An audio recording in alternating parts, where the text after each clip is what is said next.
Sting. He's a global icon, a legendary songwriter, and the magnetic frontman of the Police, one of the biggest bands in history. The guy's got shelves full of Grammys, a legacy of sold-out stadiums, and even his own bandmate once described him as a golden shaft of light. By all accounts, he's a living legend, but that golden shaft of light casts some very long, very dark shadows.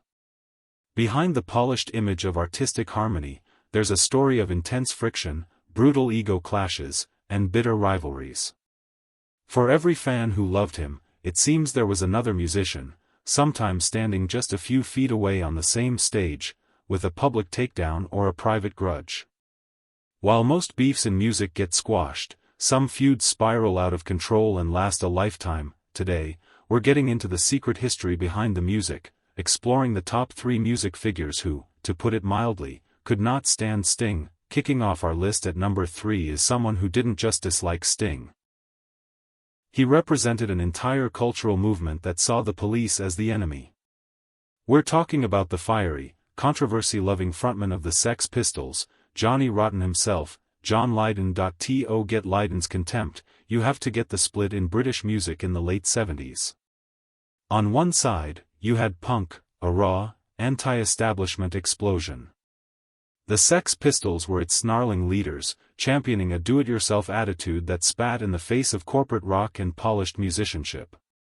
Their music was a three-chord assault about authenticity, aggression, and tearing down the old guard. While they came out of the same London scene, the Police were a completely different animal. These guys were virtuosos. Stuart Copeland's drumming was a masterclass in complex, reggae-fueled rhythms. Andy Summers was a veteran guitarist with a sophisticated style. And Sting was a former teacher writing poetic, intricate lyrics over jazz-inspired bass lines. They were tight, talented, and to punk purists, they were everything the movement was against. They saw the Police not as rebels, but as skilled opportunists who bleached their hair and faked a punk look to cash in, all while playing music that was too complex, too clean, and way too commercial. For John Lydon, this wasn't just about music taste, it was a matter of principle. He saw Sting as the poster boy for this perceived fraud. In Lydon's eyes, Sting was a pretentious artist who lacked the raw anger that defined true punk. He wasn't just another musician, he was a symbol of the very system punk wanted to tear down. Lydon never minces words, and his attacks on Sting have been public and brutal for decades. He famously wouldn't even say Sting's name, sneeringly calling him Stink instead. This wasn't a one-off insult, it became his go-to name for the frontman in any interview he could. His most creatively cruel jab came during the Police's huge reunion tour in 2007. While the world was celebrating, Lydon was sharpening his knives. In an interview, he unleashed a tirade that summed it all up, dismissing the tour by saying, "That really is a reformation, isn't it?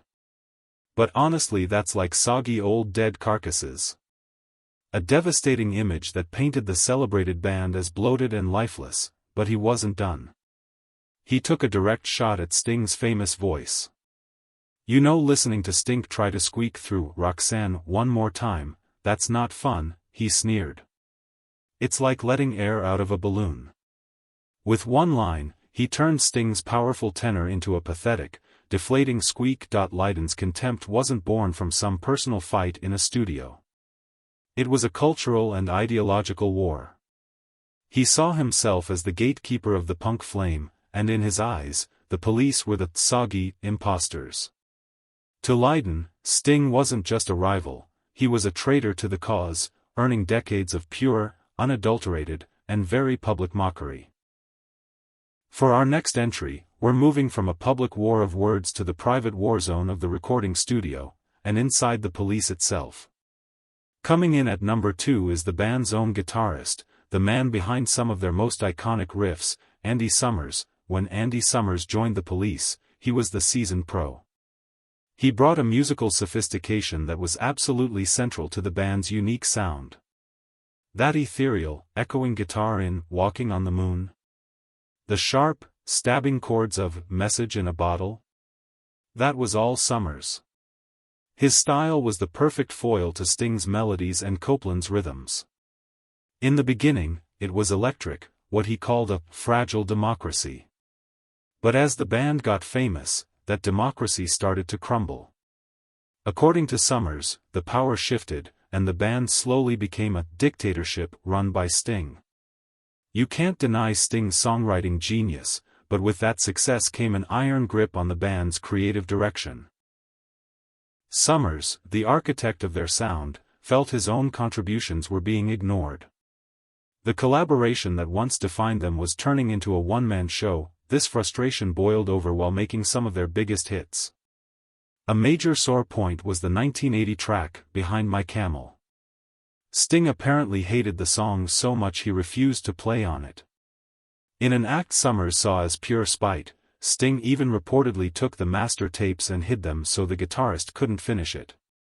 Summers ended up playing all the parts himself, and the track went on to win a Grammy, a bitter irony that didn't help the growing rift, but nowhere was this feeling of being sidelined more obvious than during the video shoot for Wrapped Around Your Finger.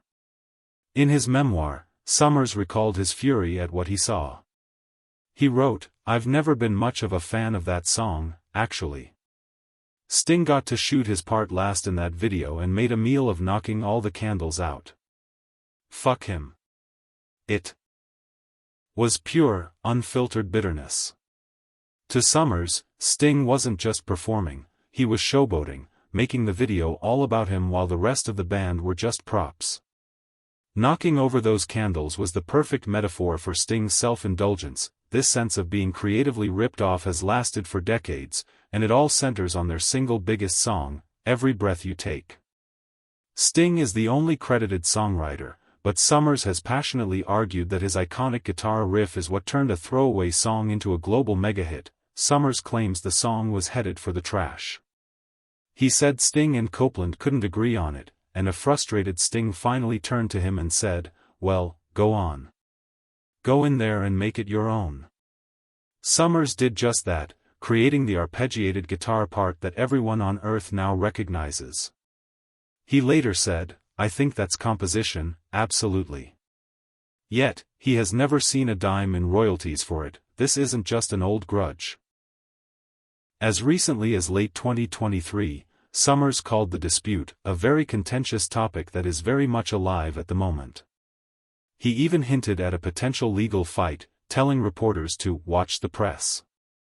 While a major lawsuit hasn't surfaced since then, the comment shows just how deep this wound goes, even after all these years. It's the quiet frustration of a partner who feels his legacy has been co-opted, a conflict that is still, clearly, very much alive. Public jabs are one thing. Fights over royalties are another. But our number one spot goes to a rivalry so volatile, so personal, and so physically violent, it's amazing nobody got seriously hurt. This was a brotherhood that spiraled into what one of them called hell on earth.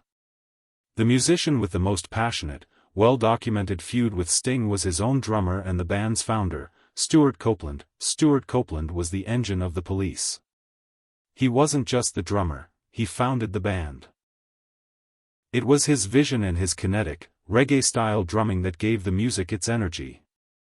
In the early days, they were a trio of equals, but as we've heard, that didn't last. As Sting's songs became the band's ticket to stardom, his creative control became a stranglehold. For Copeland, who had his own strong musical ideas, this was maddening. Their core beliefs about music were total opposites. Copeland explained it perfectly, saying that for Sting, music was about finding a beautiful place, serene and moving, and dare I say, intellectual. But for Copeland, it was simpler. For me, it's about burning down the house, it's a party. This difference led to endless, brutal fights in the studio. Collaboration became hostility. Copeland recalled that making music got tougher and tougher for Sting to compromise on. The studio turned into a pressure cooker, with every note a potential battle, and these weren't just arguments. The tension between them often boiled over into actual physical violence. Fights were just part of the routine. In one infamous story, Right before their massive 1983 Shea Stadium show, an argument over a newspaper turned into a brawl that left Sting with a cracked rib, thanks to his drummer. They still had to go on stage in front of tens of thousands of fans that night, angry and nursing their wounds. The tension was so constant that Copeland has been brutally honest about how dark things got. In one of the most shocking admissions in rock history, he said, "The times when I came the closest to homicide were when he would come over to me and tell me something about the hi-hat." Think about that. The drummer, the rhythmic heart of the band, was driven to thoughts of murder over critiques of his cymbals. It shows a level of micromanagement that Copeland found absolutely infuriating. He later joked that the band's breakup ultimately prevented a frontman homicide. He might say it with a laugh now, but that joke was born from years of genuine, white-hot rage. Being in the Police, Copeland said, had become hell on earth. Even their celebrated 2007 reunion couldn't kill the old dynamic. Copeland told a story about playing a show in Italy where he sped up the tempo. Sting shot him daggers and started gesturing wildly, a public power struggle in front of 80,000 people. Copeland noted the Italian crowd loved it, cheering on the gladiator fight. It perfectly summed up their relationship, two warriors locked in a decades-long battle. In the years since, they've found a way to get along. Copeland acknowledges Sting's genius, even admitting the guy's a heck of a songwriter, and the reason he lives in a big house. They get along now, Copeland says, mostly because they don't make music together. Their feud was forged in the fire of creation, the result of two powerful artistic visions clashing with explosive force, making Stuart Copeland the undisputed #1 musician who had it out for Sting. So, there you have it. From an ideological war with a punk icon to literal fistfights inside his own band.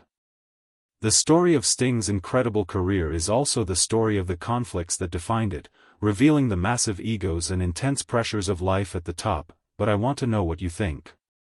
Which of these feuds was the most intense? Was it Lydon's public takedowns, Summer's quiet fight for credit, or Copeland's all-out war with his frontman? Drop your take in the comments below. And hey, if you enjoyed this dive into music history, do us a favor and hit that like button and subscribe for more stories you won't hear on the radio.